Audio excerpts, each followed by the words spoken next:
You ask Tiger to calculate. This deals with finding the midpoint between 2 points. The midpoint between the 2 points is 53.549. Let's solve it step by step.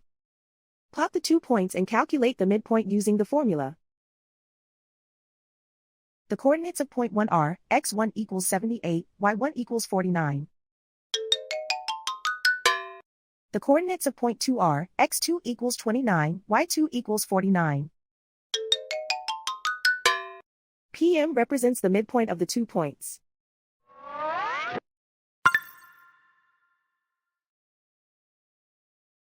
Use the x values in the midpoint formula to find the midpoints x. x1 equals 78.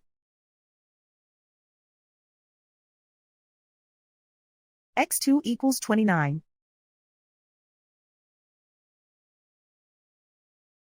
Simplify the arithmetic.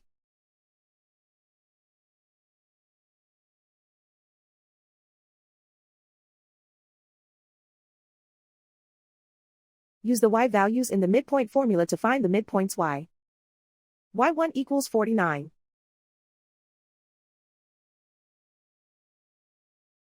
y2 equals 49.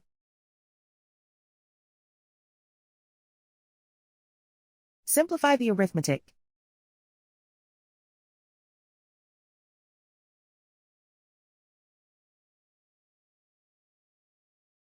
And so, the midpoint is 53.549.